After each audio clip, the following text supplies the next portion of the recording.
Saludos y bienvenidos a esta nueva edición de ENI con Más, un informativo siempre con la verdad. Así luce el panorama para este día. El presidente de Estados Unidos, Donald Trump, afronta la posibilidad de un segundo juicio político y crecientes peticiones de que renuncie después de que sus partidarios asaltaron violentamente el Capitolio en un intento por interrumpir la transición pacífica de poder. El secretario interino del Departamento de Seguridad Nacional renuncia a su cargo, mientras que el FBI advierte que hay planes de protestas de personas armadas en los capitolios estatales y en Washington en los días previos a la investidura del presidente electo Joe Biden. La Guardia Nacional despachará por lo menos 10,000 efectivos a Washington antes del sábado y probablemente después despliegue a otros 5,000 soldados de otros estados. Estados Unidos intensifica su campaña de vacunación contra el coronavirus, comenzando el segundo mes de la iniciativa de inoculación más grande en la historia de la nación. El gobierno del presidente Trump designa a Cuba como estado patrocinador del terrorismo, castigando al país con nuevas sanciones.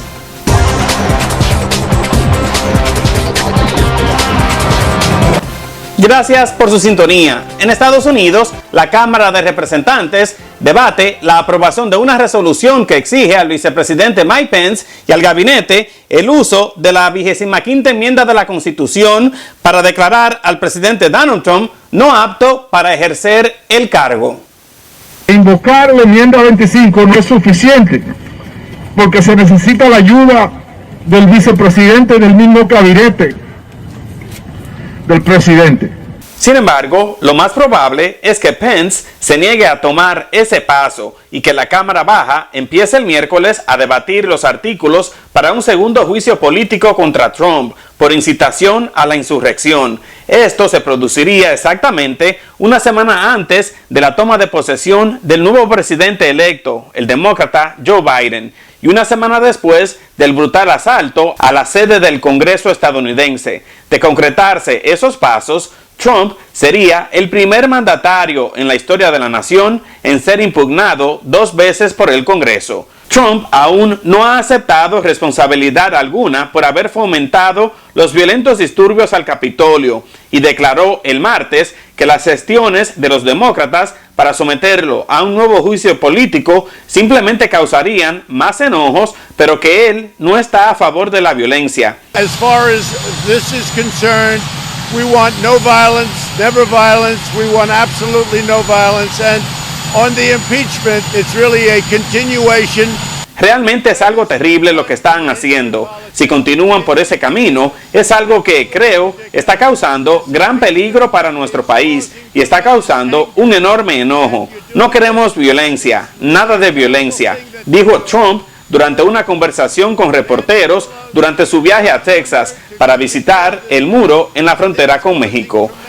El FBI advierte que en los días previos a la juramentación del presidente electo Joe Biden se planean protestas armadas en las capitales de los 50 estados de la nación y en Washington, D.C., especialmente el próximo 17 de enero. El anuncio se hizo el mismo día que el secretario interino del Departamento de Seguridad Nacional, Chad Wolf, renunció abruptamente, dejando el puesto antes de lo programado, en un momento en que Estados Unidos enfrenta una creciente amenaza de terrorismo por parte de extremistas que buscan revertir el resultado de las elecciones de noviembre. Wolf dijo que su renuncia se debe a una impugnación legal a su liderazgo, pero esta había surgido hace meses, aunque renunció un día antes de que Trump visite el muro en la frontera entre México y Estados Unidos. El Congreso de comenzar un juicio político contra Trump, a quien acusan de incitar a la insurrección el pasado 6 de enero, lo que llevó a la invasión del Capitolio. Para entender un poco más la situación, me acompaña en este momento el ex agente del FBI y experto en seguridad nacional, Manuel Gómez. Manny, gracias por su tiempo y explíqueme, ¿le sorprende lo que ocurrió la semana pasada en el Capitolio? Buenos días, Eni. Sí, a mí me sorprendió mucho lo que pasó en el Capitolio la semana pasada. Obviamente la policía del Capitolio tenía la información que iba a haber una demostración, una protesta de miles de personas. La policía del Capitolio nada más que tiene más o menos 300 personas. Y para ellos no pedirle ayuda a otros recursos, o sea, a la policía de Washington, a la Guardia Nacional o a la policía estatal de Virginia o Maryland, que quedan pegaditos a Washington, D.C., es un error terrible y es un bochorno para este país. ¿Cree usted que las autoridades estaban listas para estos disturbios? Obviamente las autoridades del Capitolio no estaban listas para esta protesta.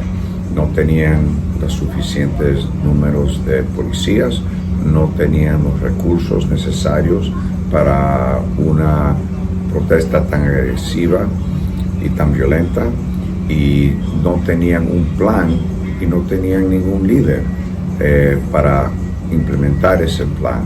So, básicamente pusieron X números de policías ahí, y la demostración ya se sabía que iba a ser pesada, que iba a ser hostil, que iba a ser violenta, y ellos no tuvieron ninguna oportunidad de proteger al Capitolio, que es el símbolo de nuestra democracia, o de proteger a la gente que estaba demostrando pacíficamente, y varios murieron en ese encuentro.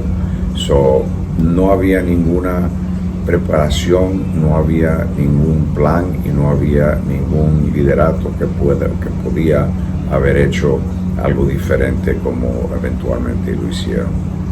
Manny, ¿qué tal el nuevo descubrimiento del FBI de nuevos disturbios, incluso protestas armadas? ¿Cómo ve usted estas amenazas?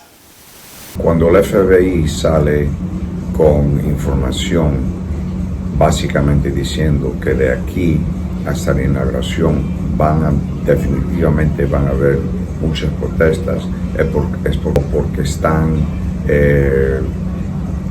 investigando las otras autorizaciones federales, que estén listos, que estén alertos, porque no es si va a pasar, es cuándo y en dónde va a pasar.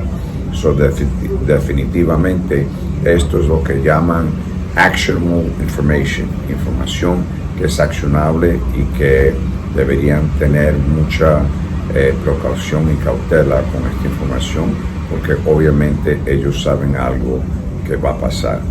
Ahora, señor Gómez, el lunes escuché a la alcaldesa de Washington, D.C. pedir que no se permitan más manifestaciones. ¿No es esto una violación a los derechos de los estadounidenses? ¿Y qué podríamos esperar para la próxima toma de posesión de Biden, el 20 de enero? El alcalde de Washington, D.C. quiere implementar que no se pueda haber protestas. Obviamente eso es una cosa difícil, porque este país se orgulla en su primer amendo, que es la libertad de expresarse. Eso dicho, estas específicas protestas no son protestas pacíficas, son y están ya comprobadas que son protestas violentas y hostiles, y por lo tanto la alcaldesa y el gobierno tiene el deber de tener control y de hacer sus ciudadanos sentirse seguros. So, si ella decide no dejar estas protestas que pasen, yo creo que eso es un buen principio para que no haya más violencia como lo que vimos la semana pasada. A la misma vez, yo estoy súper seguro que el día 19, cuando el presidente electo Biden se hace presidente de los Estados Unidos, todo va a estar en lugar, todo va a estar preparado. Eso está bajo la jurisdicción del servicio secreto, lo han hecho por décadas, son expertos en lo que están haciendo, y más que eso, ellos ya saben y tienen información, o sea, del FBI o de los otros autoridades federales, qué es lo que va a pasar, qué es lo que posiblemente va a pasar, y van a tener un plan proactivo contra cualquier cosa que posiblemente pueda pasar. So, yo tengo toda la confianza que esa inauguración va a ser muy bien, y que cualquier problema ellos lo van a tener bajo el control. Varios informes indican que el FBI emitió un boletín a las agencias policiales de todo el país antes de los disturbios de la semana pasada que ocurrieron luego de llamados por internet a cometer actos de violencia en Washington para los últimos días, que hace un llamado a participar en una marcha armada el 17 de enero. La convocatoria dice, cito, "Cuando la democracia es destruida, rechaza mantenerte en silencio, por lo que pide a las personas reunirse armados en los capitolios de todos los estados a las 12 del mediodía. El mensaje no tiene identidad de grupo convocante. Our goals right now are to encourage Americans to participate virtually and to protect the District of Columbia from a repeat of the violent insurrection." La alcaldesa de Washington, en el Distrito de Columbia, ha pedido a los ciudadanos evitar viajar a la capital estadounidense los días previos o para la toma de posesión de Biden.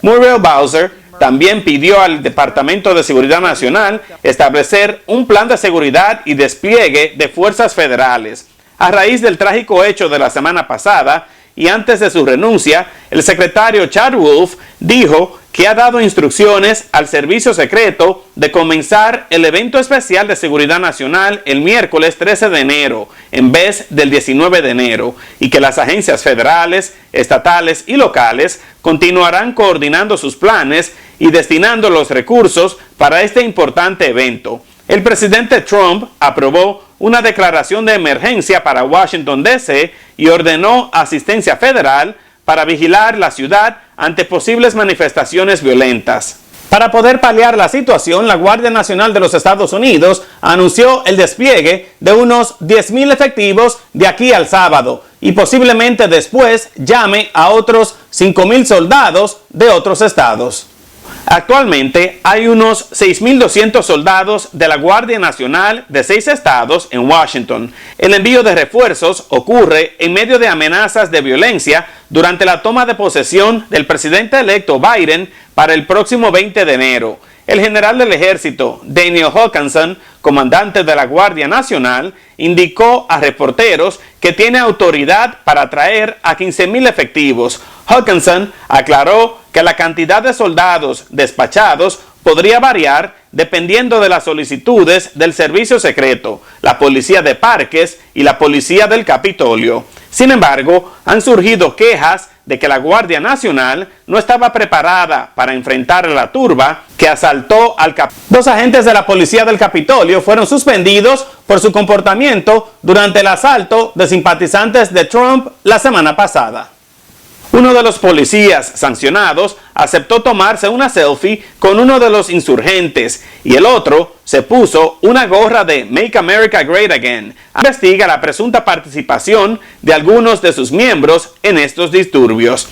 Recordemos que la semana pasada el asalto violento al Capitolio por simpatizantes de Trump obligó a casi todos los legisladores a huir o esconderse justo cuando realizaban el acto en el que se oficializaba la victoria electoral del demócrata Biden. Muchos acusan a Trump de presentar falsas denuncias de haber ganado las elecciones, sus presiones a funcionarios de Georgia para que le encuentren los votos necesarios para ganar la reelección y la concentración en Washington que animó a los presentes a ir al Capitolio y pelear como endemoniados. Estamos a favor de la destitución del presidente por las acciones ilegales y violentas que él dirigió, por razón de que debemos comenzar ese proceso inmediatamente y asegurar de que él no tenga el beneficio de perdonarse él mismo. Si lo destituimos, no tiene el derecho ni la posibilidad de perdonarse, por razón de que dirigió un asalto directo en contra de la democracia, en contra del Capitolio, en contra de sus votos, de cada uno de ustedes. Decenas de personas han sido detenidas, incluyendo 2 hombres que fueron vistos en fotografías de gran circulación y que hicieron su primera comparecencia en corte el lunes.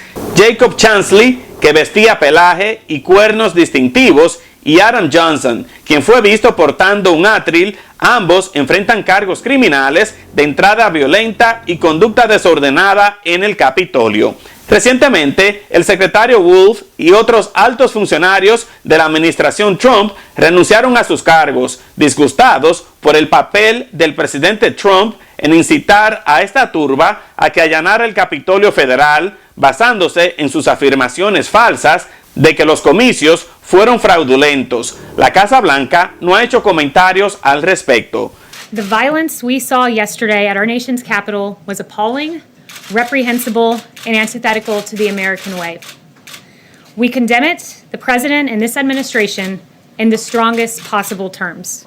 Simplemente se han limitado a condenar los hechos, a decir que los responsables deben rendir cuentas y que están tratando de garantizar una transición pacífica de poder. La secretaria de prensa de la administración Trump indicó literalmente que es el momento de que Estados Unidos se una y rechace la violencia que hemos visto, ya que somos un pueblo estadounidense bajo Dios. En tanto, el exalcalde de la ciudad de Nueva York y abogado personal de Trump, Rudy Giuliani, enfrenta una posible expulsión del Colegio de Abogados del Estado de Nueva York Bar Association, que podría retirarle su licencia para ejercer el derecho, alegando comentarios incendiarios que hizo a partidarios de Trump antes de que irrumpieran en el Capitolio. Pasamos a la crisis del nuevo coronavirus.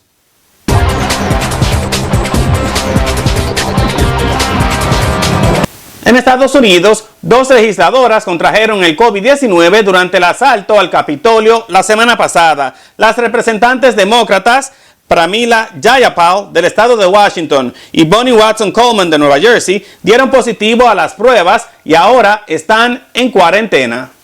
Ambas se encontraban entre las decenas de legisladores que debieron ser llevados a lugares seguros cuando los simpatizantes de Trump irrumpieron en el Congreso. Algunos funcionarios tuvieron que apiñarse durante horas en un salón, mientras Estados Unidos ha intensificado su campaña de vacunación contra el COVID-19, comenzando el segundo mes de la iniciativa en estadios deportivos, canchas de béisbol, centros de convenciones y ferias.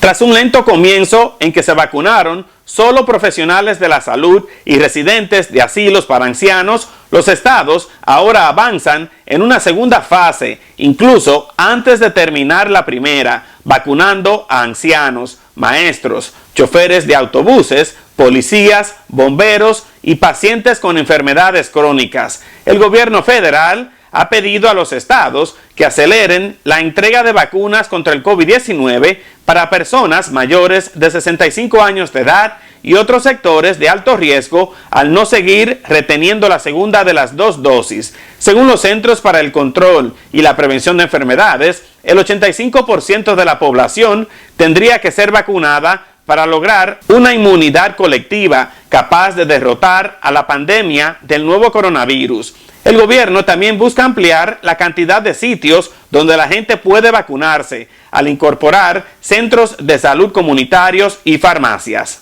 Tenemos una oportunidad enorme, grandísima en Nueva York para las personas que tengan 75 años o más. Ahora podemos tener la vacuna para esas personas. Si usted tiene un familiar, un pariente, un amigo, una nieta, una madrina, llamen, hagan una cita para que ellos y ellas lleven la vacuna. El número es 877-VAX4NIC. Es bien importante que nosotros llamamos y hacemos citas para nuestros parientes y nuestros vecinos que tengan 75 años y más. Actualmente, según datos de la Universidad Johns Hopkins, en todo Estados Unidos, la pandemia ha entrado en su fase más mortífera y la cifra de muertes supera los 377,000 y más de 23 millones han contraído esta pandemia. Nuestros adultos mayores necesitan la vacuna más rápido y se la vamos a dar. Una campaña ya está en marcha para vacunar a cada uno de ellos. incluyendo a los que no pueden ir a los centros para vacunar. Necesitamos que todos los neoyorquinos se unan para ayudarles en este proceso y para que ellos se mantengan con vida.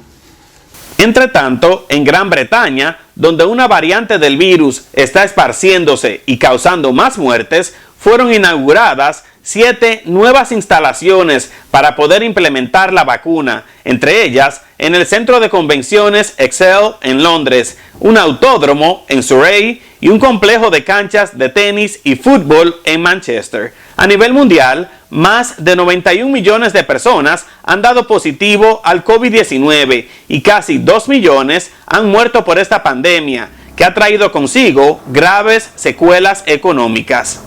Cambiamos radicalmente de tema. El gobierno del presidente Donald Trump volvió a designar a Cuba el lunes como Estado patrocinador del terrorismo, castigando al país con nuevas sanciones que podrían paralizar la promesa del presidente electo Joe Biden de renovar las relaciones con la nación caribeña.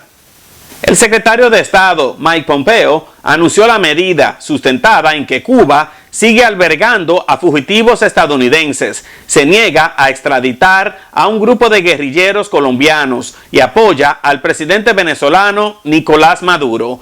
La designación, que había estado sopesándose desde hace años, es una de varias medidas de política exterior de último momento que el gobierno de Trump ha implementado antes de que Biden asuma el cargo el próximo 20 de enero. Trump ha adoptado una postura dura hacia La Habana y ha vuelto a imponer muchas de las sanciones que el gobierno de Barack Obama había reducido o retirado tras la restauración de las relaciones diplomáticas plenas en 2015.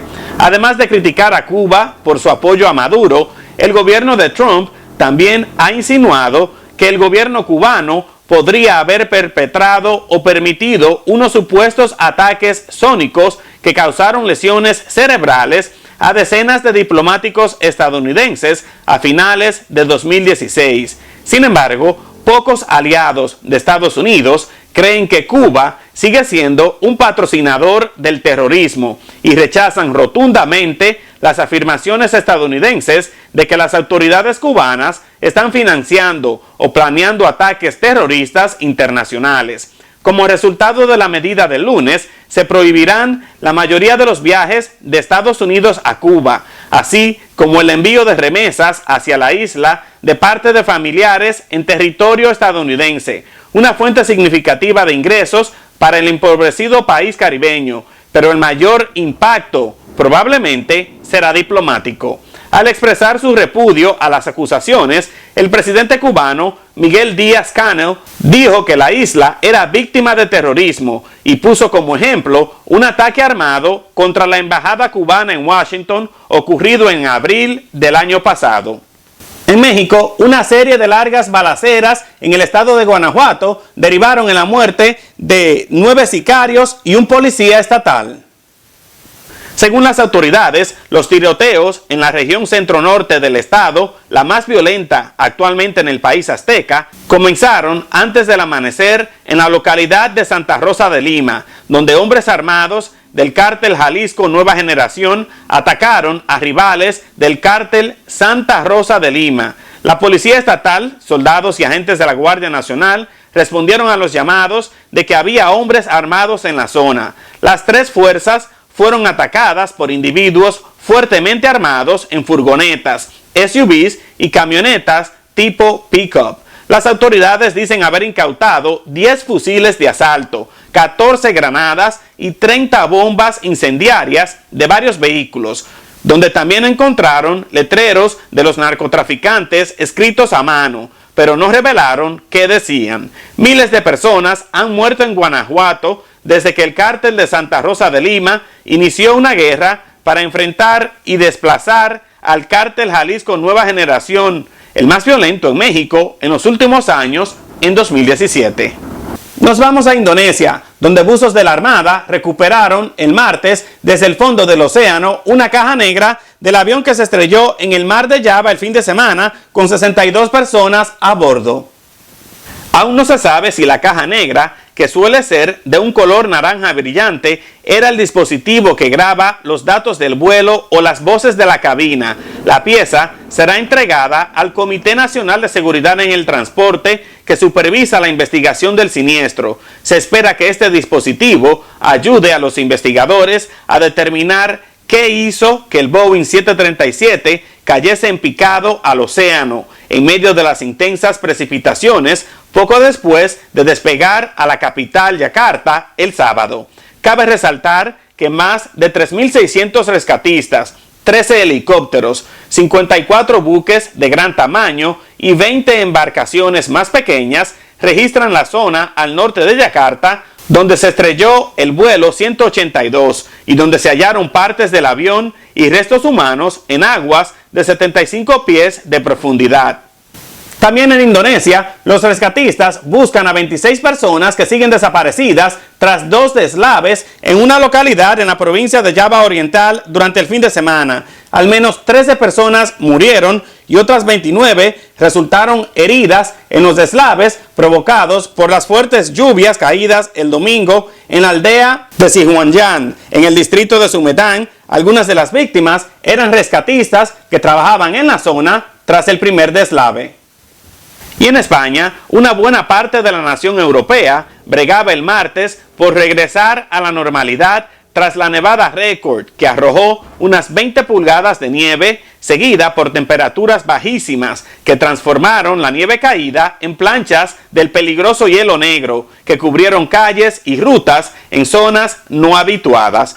11 de las 51 provincias y regiones autónomas mantenían el nivel de alerta más alto, debido a que las temperaturas han sido las más bajas, al menos desde 2001. Las escuelas permanecían cerradas en Madrid y en buena parte del centro de España, mientras que las cuadrillas de emergencia se esforzaban por habilitar rutas, despejar árboles caídos, reparar cables eléctricos y asegurar la distribución de alimentos y vacunas contra el coronavirus.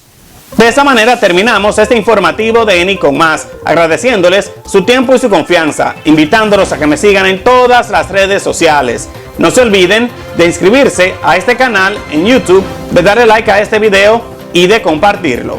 Deseándoles a todos lo mejor. Más noticias. En la próxima edición los espera ENI con Más.